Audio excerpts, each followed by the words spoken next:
began behind a set of double oak doors, so heavy they seemed to swallow the very sound of the crisis unfolding within. This was not a routine briefing or a scheduled audience. It was a conversation so sensitive, so fraught with historical consequence, that even the most senior palace aides, men and women who had spent decades at the right hand of the crown, were ordered to vacate the wing. For those standing in the hushed corridors of Buckingham Palace, the silence was more deafening than any shouting could have been. But when Princess Anne finally emerged from that closed-door meeting, the atmosphere did not just shift, it shattered. Her expression was colder than anyone had seen in years, a mask of iron-willed determination that signaled the end of an era. Within mere hours, whispers began racing through the royal corridors, like a wildfire that no one knew how to extinguish. Anne, the woman long considered the most steadfast and silent pillar of the institution, was preparing to make an announcement that could permanently reshape the future of the monarchy itself. Before we descend into the shadows of what this truly means for the royal family, you must understand that the ground beneath the Vungmyren is shifting in ways the public has not yet been permitted to see. Make sure you are following every detail of this unfolding narrative, as we are entering a chapter where every word spoken behind palace walls carries the weight of 1,000 years of history. At first, palace officials attempted to employ their standard protocol of tactical silence. They tried to dismiss the growing vibration of concern as nothing more than another wave of exaggerated royal gossip, the kind of white noise that usually dissipates within 48 hours. But according to insiders familiar with the suffocating internal atmosphere at Buckingham Palace, this situation felt entirely different. It was the quality of the silence that alarmed the staff. It was not the silence of peace, but the silence of a held breath before a catastrophic impact. Reports quickly surfaced that an emergency strategy meeting had been convened, involving Princess Anne, Prince William, and several senior constitutional advisors, the kind of legal and historical experts only trusted by the crown during moments of absolute institutional instability. What made this gathering so unsettling was not simply the extreme secrecy surrounding it, but the timing. Britain had already been watching the monarchy endure one of its most emotionally exhausting and physically taxing periods in many decades. King Charles continued to face increasing pressure as questions surrounding the future of the crown quietly intensified behind palace walls, fueled by health concerns and a rapidly changing social landscape. Yet, insiders now claim that Anne believed the situation had reached a critical tipping point, a crossroads that could no longer be ignored by those who truly loved the institution. Those closest to the Princess Royal reportedly described her as deeply dissatisfied, perhaps even quietly enraged, with the current direction of the monarchy. Her concerns were not petty, they were existential. She was looking at the growing instability surrounding public trust, the perceived lack of internal discipline, and the long-term survival of the institution she had served since her youth. For years, Anne had remained the monarchy's silent enforcer. She was the royal who carried out 500 official engagements a year without complaint, while others battled scandalous headlines and personal crises. She was the one who buried her emotions beneath the weight of responsibility. But this time, something inside the palace shifted dramatically. Rumors immediately began swirling that Anne was preparing to step back from several of her royal duties. This possibility shocked many across the nation, given her reputation as the hardest-working member of the family. Yet, other whispers painted a far more explosive and complex picture. Some insiders suggested that Anne was not retreating into the shadows at all. Instead, they claimed she was preparing to take on an even greater, more formidable role behind the scenes, one connected to safeguarding the monarchy during what many feared could become a dangerous and unpredictable transition period. Staff members were reportedly instructed not to discuss sensitive succession conversations under any circumstances. This was an unusual level of secrecy that instantly fueled a fire of public speculation. Even longtime royal correspondents, who are usually accustomed to the palace's guarded nature, admitted that the air felt tense, unpredictable, and dangerously heavy. Then came the moment that truly ignited concern across the highest royal circles. According to reports emerging from the inner sanctum of Buckingham Palace, King Charles himself was allegedly left stunned into a rare silence during a deeply tense private exchange with Anne shortly after the emergency meeting concluded. Sources familiar with the conversation claim Anne spoke with an intensity rarely witnessed inside the royal household, delivering a series of concerns that had been building for months, if not years, beneath her composed surface. Some insiders now believe she issued a direct warning to the king that the monarchy was approaching a threshold from which there might be no easy return. What made the situation even more dramatic was the realization that Anne may have been quietly preparing this move for far longer than anyone initially understood. Media insiders now claim the Princess Royal had spent several months consulting with her most trusted advisors while carefully observing the institution's growing vulnerabilities from within. Reports suggest she became increasingly concerned about the immense pressure weighing on Prince William and Princess Catherine as they attempted to stabilize public confidence while managing their own enormous private burdens. Anne allegedly feared that the monarchy was losing the very discipline and unity that once defined the 70-year reign of Queen Elizabeth II. Those fears, according to palace insiders, only intensified as internal divisions quietly expanded beneath the surface of daily operations. Britain soon found itself consumed by one overwhelming and chilling question. Was Princess Anne trying to protect the crown before it was too late? Across television studios and newspaper columns, the speculation exploded. Some believed she was forcing long-delayed changes inside the institution to ensure its survival. Others feared her announcement could expose fractures the palace had spent years desperately trying to conceal from the world. But Anne's message wasn't simply about retirement or age. It was tied to a hidden royal strategy that insiders claim has been unfolding since the very moment Charles became king. Behind the image of iron discipline, an unbearable frustration had been building, and now it appears the Princess Royal has finally reached her limit. The question that remains is, what did she say to the king that left him in such a state of shock? To understand that, we must look at the person Anne has become, the woman who is no longer willing to stay silent while the future of the Vung hangs in the balance. For decades, Princess Anne was treated as the unshakable constant of the British monarchy. While scandals erupted with the frequency of a summer storm, while relationships collapsed in the glare of the paparazzi's lens, and while public trust in the institution fluctuated through wave after wave of crisis, Anne remained locked into the same relentless rhythm of duty that had defined her entire life. She was the royal who existed outside the headlines, a figure of such predictable dedication that the public often took her presence for granted. Year after year, she earned the title of the hardest-working royal, carrying out more than 500 official engagements annually. She did this often without fanfare, without the need for public praise, and certainly without the desire for media attention. To the outside world, she was the personification of the keep calm and carry on mantra.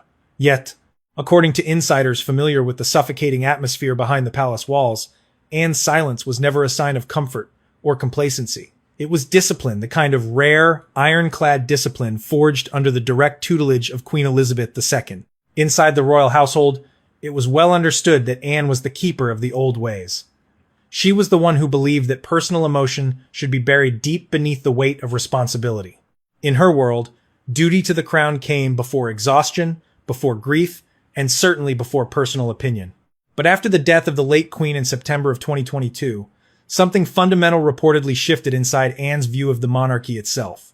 Sources close to palace operations now claim that the Princess Royal became increasingly alarmed by a sense of instability that began to spread quietly through the institution. The structure that once operated with the precision of a Swiss watch suddenly appeared vulnerable, divided, and dangerously exposed to the whims of public distrust. According to those who observed her closely during this period, Anne saw those cracks forming long before anyone else was willing to admit they existed. What troubled her most was not simply the immense pressure facing King Charles as he navigated the early years of his reign, but the growing emotional and institutional burden falling onto the shoulders of Prince William and Princess Catherine. Palace whispers claim that Anne became fiercely protective of the future king and queen. She watched as Catherine endured intense public scrutiny, and as William struggled to balance his personal loyalty to his father with the crushing, often contradictory expectations attached to the Vung. Behind closed doors, Anne allegedly began to fear that the monarchy was drifting away from the core values that had held it together for over 1,000 years. Sources now claim she became deeply frustrated watching personal agendas, media-driven narratives, and internal conflicts weaken an institution built on the foundations of stability, restraint, and sacrifice. For Anne, the problem was never about popularity or modernizing the brand for a digital age. To her, the monarchy was not a celebrity institution. It was a lifelong obligation that demanded total self-denial. Increasingly, she reportedly believed that this sense of duty was disappearing from the very heart of the palace operations. That belief became an impossible weight for her to ignore as tensions behind the scenes intensified month after month. Royal insiders often described Anne as the only figure left who still operated according to the late Queen's uncompromising standards. Like Elizabeth II, Anne viewed the throne as a sacred trust, not a platform for personal expression. However, this unwavering mentality allegedly placed her on a direct collision course with certain individuals inside the broader royal structure, those who viewed modernization, image management, and media survival as the only ways to stay relevant in the 21st century. Reports now suggest that Anne became increasingly convinced that the monarchy needed protection not only from outside critics and Republican movements, but from its own internal weaknesses. She saw a system that was becoming reactive rather than proactive, a system that seemed to be losing its grip on the discipline that had allowed it to survive the turbulent 20th century. According to those familiar with palace strategy discussions, this realization may have been the spark that triggered the beginning of something far more serious behind the scenes.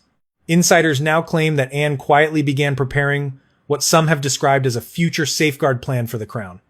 It was a long-term strategy designed to preserve stability during an era of growing uncertainty. For a long time, few people understood the significance of her private meetings or her sudden interest in constitutional minutiae, but as the whispers of her secret concerns continued to spread through the royal corridors, it became increasingly clear that the Princess Royal was no longer content to simply observe events from the sidelines. She had reached her limit. The woman who had never complained, never slowed down, and never broke rank was now preparing to do the one thing no one expected. She was going to intervene. She saw the emotional exhaustion in her brother, the king. She saw the weight on her nephew, William, and she saw an institution that was losing its way. The mask of the silent enforcer was beginning to fall, revealing a woman who was ready to fight for the survival of the Vungmyrn, even if it meant challenging the very people she was sworn to support. As 2024 progressed, the atmosphere inside Buckingham Palace reportedly became colder and more guarded. Staff members began to sense that a defining moment was approaching, a moment where the old guard and the new reality would finally clash.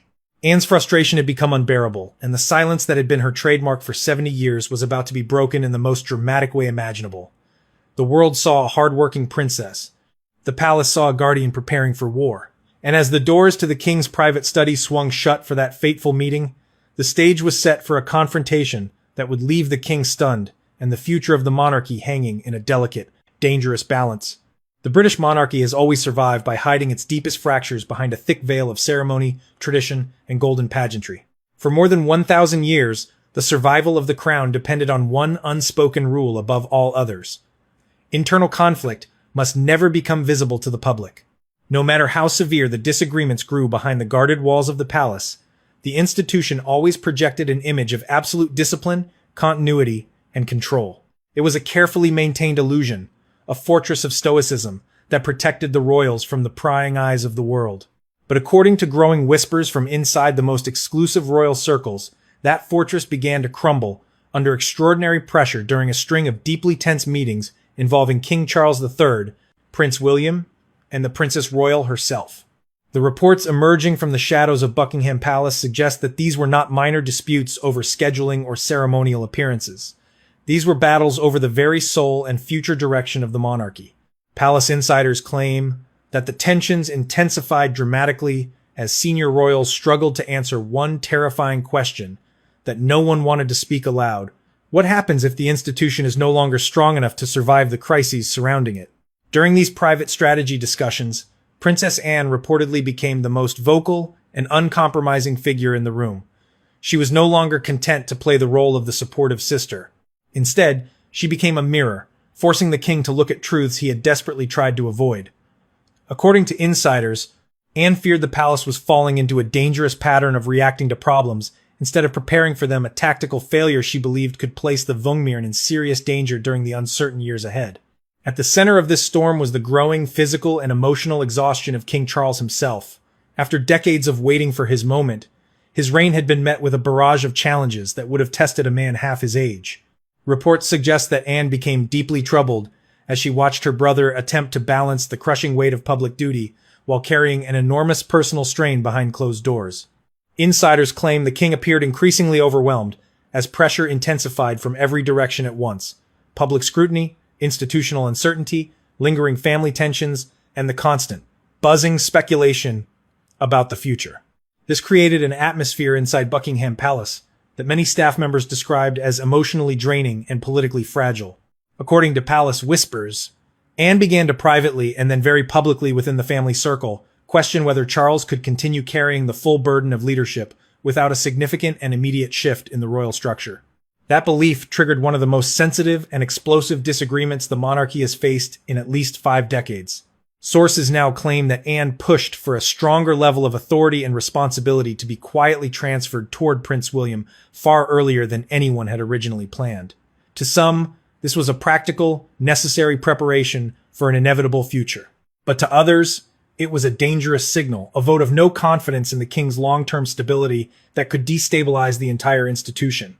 The situation soon became even more volatile as Palisades allegedly split into competing internal factions. It was a house divided. One group believed that Anne's concerns were not only necessary but long overdue, viewing her as the only person brave enough to speak the truth to power. The other faction feared that her growing influence and her demand for a William-centric strategy would undermine the king's authority at the very moment he needed to appear most secure. Rumors of arguments over succession planning and public appearances only intensified the sense of internal turmoil. According to insiders, heated debates emerged over how frequently the senior royals should appear together and what specific image the monarchy needed to project to a skeptical modern world. Behind those heavy oak doors, Anne allegedly spoke with a chilling clarity about what she described as outside influences surrounding the crown. These were influences she feared were shaping royal decisions, based more on short-term image management and media survival than on long-term institutional strength. Reports suggest she believed the monarchy was becoming vulnerable to emotional decision-making, a fatal flaw in her eyes, at precisely the moment it needed the cold discipline and clarity that had been the hallmark of her mother's 70-year reign. This belief transformed Anne. She was no longer just a loyal supporter of the system. She had become its guardian, a figure determined to intervene before irreversible damage could occur. Royal observers soon began to describe her as the monarchy's last stabilizing force. She was operating with a relentless sense of duty, a woman who seemed to be the only one capable of standing in the gap between tradition and collapse. As speculations surrounding her frustrations spread throughout the corridors of power, the palace atmosphere reportedly became colder, more divided, and increasingly difficult for the king's office to control. Staff members allegedly sensed that a defining moment was approaching, though few understood just how serious the situation had truly become behind those guarded walls. The king was being squeezed between the weight of his office and the intense, uncompromising demands of his sister. Anne's message was simple, but devastating. The current path was unsustainable. But the turmoil reached another level entirely when Anne finally made the announcement that Britain never expected to hear from her directly. When the statement was delivered to the inner circle, even veteran royal correspondents who had covered the family for 40 years struggled to process the implications. Princess Anne did not merely announce a personal decision about her workload. She issued what some are now calling a final warning about the monarchy's future itself. She had drawn a line in the sand, and the king was left to decide which side he would stand on. For days, the tension was so thick it could be felt by anyone entering the palace grounds. The silent enforcer had spoken, and her words had the impact of a tectonic shift. Britain was left asking a chilling question. If the hardest, working, and most loyal member of the family was sounding the alarm, was the Vungmyrn truly in more trouble than any of us dared to imagine? The answer lay in the private, stunned silence of the king, who now had to face the reality that his sister might be right. The monarchy was approaching a crossroads from which there would be no easy return.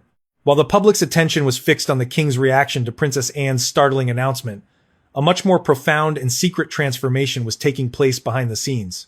This was not a story of a sister acting alone to challenge a brother. It was the birth of what palace insiders have begun to call a dark alliance, a quiet, formidable partnership between Princess Anne and her nephew, Prince William. For those who understand the inner workings of the monarchy, this development is far more significant than any single public statement. Anne, the woman who had spent 70 years observing the rise and fall of various royal factions, had finally decided that the only way to save the crown was to accelerate the rise of the next generation. This was a move born not of disloyalty, but of a cold, calculated necessity that few within the palace had the courage to voice. At the center of this alliance is a strategy whispered about in the private quarters of the royal family as the future safeguard plan. It is a long-term blueprint designed to ensure that the monarchy does not simply drift into a period of slow decline. Princess Anne reportedly saw in Prince William a reflection of the late Queen Elizabeth, the second a man who understands that the Vungmyrn is a burden of service that requires absolute self-denial. However, unlike the king's advisors, who have spent much of the last 2 years focusing on brand management and trying to make the monarchy relatable for the 21st century, Anne and William share a different philosophy. They believe that every attempt to make the institution modern or relatable only serves to dilute its historical power. Their alliance is built on a return to the Elizabethan standards of mystery, discipline, and unwavering duty. One of the most striking aspects of this partnership is the way Anne has taken Princess Catherine under her wing. In the corridors of Buckingham Palace and Kensington Palace, it is said that Anne views Catherine as the essential emotional anchor for the future of the institution. During a period defined by intense media scrutiny and enormous private burdens for the Princess of Wales, Anne reportedly stepped in as a fierce, silent shield. She recognized that Catherine, perhaps more than anyone else in the family, possessed the quiet strength required to survive the isolating pressures of the throne. Insiders claim that Anne's mentorship of Catherine has been intensive, focusing on the preservation of privacy and the mastery of public composure. In Anne's eyes, Catherine is the key to maintaining public trust when the monarchy inevitably faces its next great crisis. This alliance also grew out of a shared mistrust of the image makers surrounding King Charles. According to Palace Whispers, Princess Anne became deeply disillusioned with the way decisions were being made based on short-term headlines rather than long-term institutional health. She reportedly felt that the king's office was too reactive, always playing defense against the latest media scandal. In contrast, she and William began to coordinate their own schedules and private briefings, creating an unofficial power center that prioritized substance over spectacle. They began focusing on constitutional matters, military ties, and the core diplomatic functions of the crown, the unseen work that Anne has mastered over 5 decades. The future safeguard plan reportedly includes a highly sensitive component, the preparation for a regency in all but name. Sources suggest that Anne has been the primary advocate for William to take on a vast majority of the king's high-stakes domestic and international responsibilities far sooner than the public had been led to expect. This is not an attempt to push the king aside, but a recognition that the physical and emotional toll of the office, combined with current health challenges, requires a younger and more energetic hand at the helm. Anne allegedly argued that waiting for a natural transition was a luxury the monarchy could no longer afford. The world is changing too quickly, and the crown needs a leader who can project strength and continuity for the next 40 years. The bond between Anne and William has reportedly become so strong that it has caused a shift in the palace's internal hierarchy. Senior aides now find themselves looking toward the Prince of Wales for direction on key issues, knowing that his decisions are backed by the formidable experience and blessing of the Princess Royal. This dual leadership has created a sense of stability that had been lacking since the passing of the late Queen. Anne provides the historical context and the ruthless discipline, while William provides the energy and the forward-looking vision. Together, they have formed a defensive perimeter around the Vungmeren, ensuring that it is protected from both external critics and internal weaknesses. As 2024 progressed, the results of this alliance became more visible. The Prince and Princess of Wales appeared more poised and focused, their public engagements carrying a new weight of authority. Behind the scenes, the future safeguard plan was being implemented piece by piece, from the restructuring of royal charities to the streamlining of the household staff. Anne was no longer just the hardest-working royal. She was the architect of a new era. She was passing on the secrets of the 70-year reign of her mother to the man who would one day carry that legacy forward. The secret meetings at Sandringham and the long conversations in the gardens of Highgrove were not just social visits, they were the training ground for the future of Britain. Princess Anne had reached a conclusion that she was now acting upon with her trademark efficiency. The current reign was a bridge, and her job was to ensure that the bridge led to a stable and powerful future. The alliance with William was her final great act of service. She was willing to bear the king's shock and the advisor's resentment if it meant that, one day, William would ascend a throne that was still respected by the world. The silent enforcer had found her partner, and together they were preparing to lead the monarchy out of the shadows and into a new, more disciplined chapter of history. The transformation of the institution was no longer merely ideological, it had become surgical. While the British public had heard rumors of a slimmed-down monarchy for several years, few realized that the true architect of this radical downsizing was not the king, but his sister. According to those who work within the labyrinthine halls of the palace, Princess Anne's vision for the crown's survival was far more ruthless and clinical than anything King Charles III had ever dared to imagine. She believed that for the Vungmeren to endure the 21st century, It had to stop trying to be everything to everyone. It had to stop acting like a sprawling celebrity enterprise and return to being a lean, disciplined, and elite unit of public service. This was what insiders are now calling the purge, a systematic removal of the excess, the noise, and the internal rot that Anne believed was suffocating the institution. According to Palace Whispers, Anne's strategy was built on a single, uncompromising principle. If you do not contribute to the stability of the crown, you are a threat to it.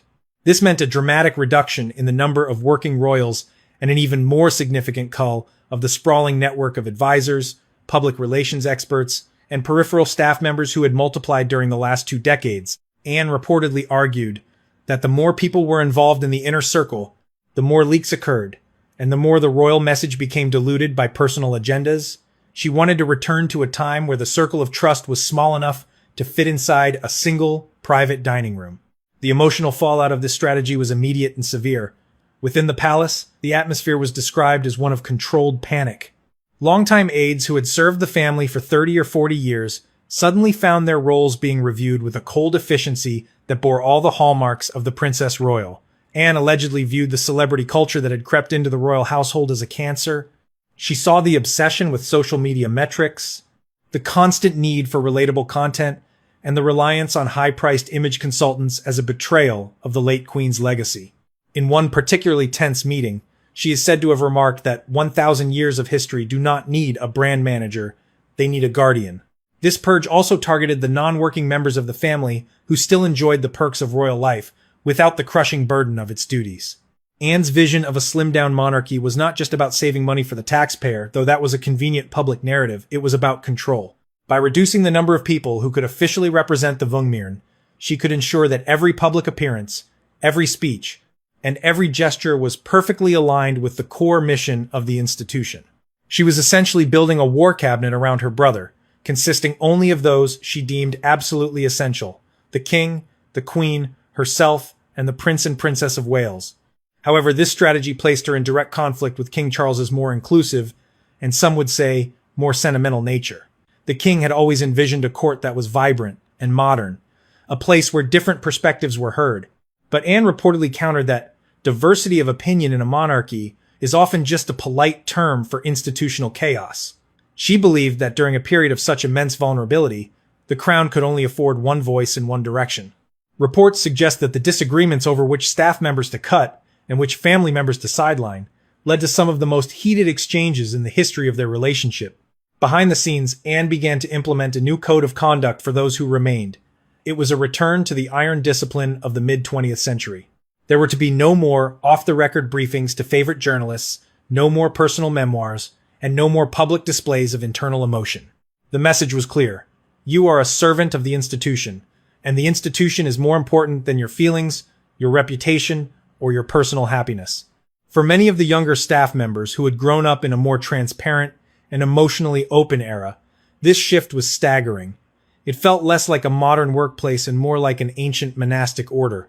But Anne's most controversial move was her demand for a complete restructuring of the royal finances and the way the family's private estates were managed. She believed that the perceived wealth and opulence of the monarchy was becoming its greatest liability in a world struggling with economic inequality. She pushed for a more transparent, yet more frugal, approach to how the royals lived. This was not about appearing poor, but about appearing purposeful. She wanted the public to see a royal family that was working as hard as they were, an institution that felt the weight of the national mood. As these changes took hold, the slimmed-down monarchy began to look very different. The sprawling calendars of minor engagements were cancelled. The focus shifted to high-impact, high-stakes constitutional and international work. Prince William and Princess Catherine were placed at the very center of this new, streamlined operation. They were the front line of the new era, while Anne remained the commander in the shadows, ensuring that no one broke rank. The cost of this purge was not just professional, it was deeply personal. Anne's reputation within certain branches of the family plummeted.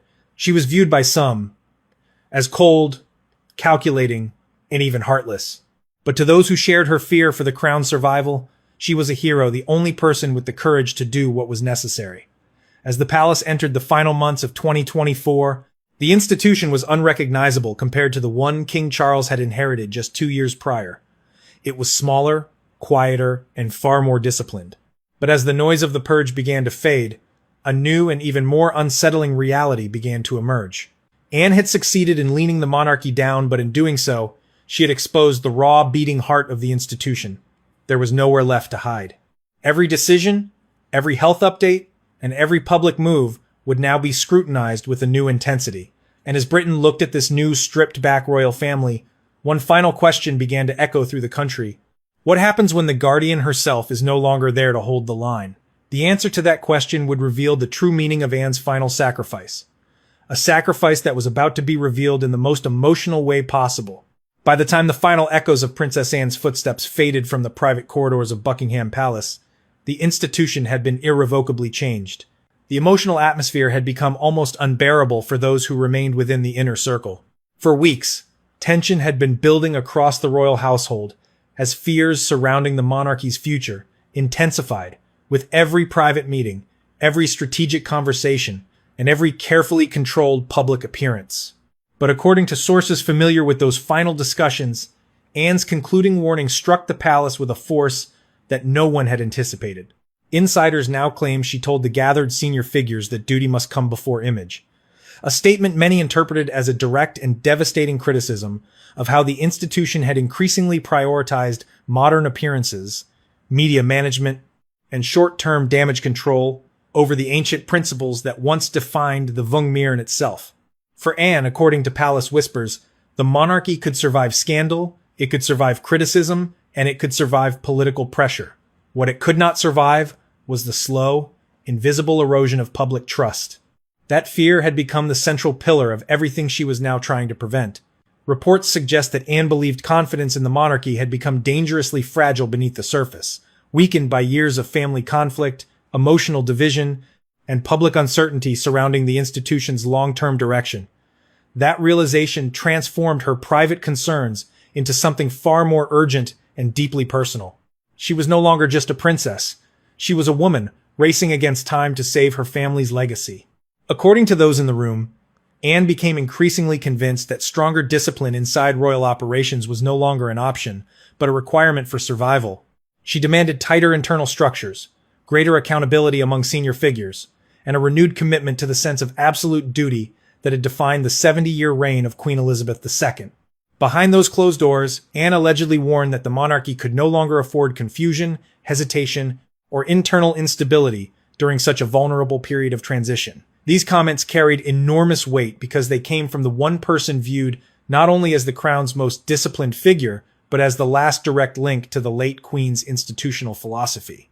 Sources now claim Anne feared the monarchy was drifting too far from the principles her mother had spent a lifetime protecting. Discussions surrounding the preservation of Queen Elizabeth II's legacy soon became the focal point of private strategy meetings unfolding across palace operations. Anne repeatedly emphasized that the monarchy's survival depended on restoring public confidence through responsibility, consistency, and sacrifice rather than through carefully managed narratives or social media campaigns. This belief shaped her growing and vocal support for Prince William, whom many inside royal circles viewed as the only senior figure fully prepared for the immense pressures waiting ahead. Palace whispers now suggest that Anne had quietly reached the conclusion that William represented the institution's strongest and perhaps final chance of maintaining long-term stability once the current era of uncertainty finally passed. As these fears spread through the royal operations, palace officials reportedly began reviewing long-term strategies for the monarchy's future with a sense of increasing urgency. Discussions expanded beyond simple ceremonial planning into broader, more difficult questions about leadership structures, public trust recovery, and the institution's ability to withstand future crises without further damaging its reputation. Staff members sensed that the monarchy was approaching a defining turning point, though few fully understood how deep the concern had truly become. Outside the palace walls, the public anxiety in Britain only continued to grow. Reaction shifted from mere curiosity to genuine unease as speculation surrounding Anne's warnings intensified across television networks and royal commentary circles. Many people began asking whether the monarchy was quietly preparing for a future far different from the one the public still believed existed. Others feared that Anne's remarks hinted at internal realities that the palace had no intention of revealing openly. Yet, through all the uncertainty, one detail continued to echo louder than everything else. Anne's unwavering belief that the institution still had a chance to survive if it returned to the core values of discipline and responsibility before it was too late. But insiders also claimed her growing urgency suggested she believed time was running dangerously short. Behind the palace gates, the conversations became increasingly focused on legacy, survival, and the future shape of the crown, as Britain waited nervously for what might come next. In the end, reports suggest that Princess Anne never wanted the attention, the applause, or the public sympathy that her announcement generated.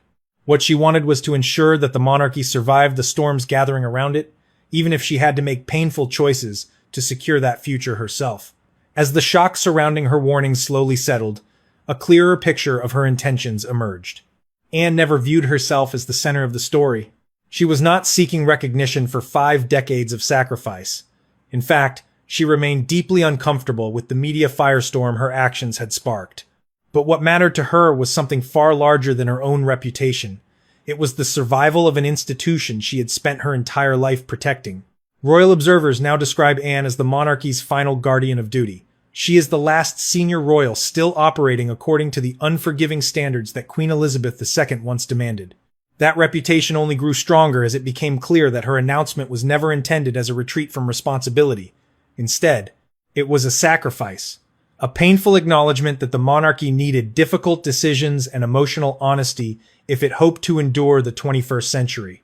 Anne understood what few others fully accepted. The monarchy could not survive on tradition alone. It needed a generation prepared to carry the institution forward before a crisis forced change upon it without warning. As Britain slowly absorbed the reality of the changing monarchy, attention shifted toward the future that William and Catherine would one day inherit. But the royal household they were preparing to lead had already been transformed by Anne's quiet influence. The future monarchy, appearing from this period of crisis, was leaner, more cautious, and far more aware of the vulnerability of public trust. While others chased status, headlines, and influence, Princess Anne spent her entire life protecting the Vungmyren itself.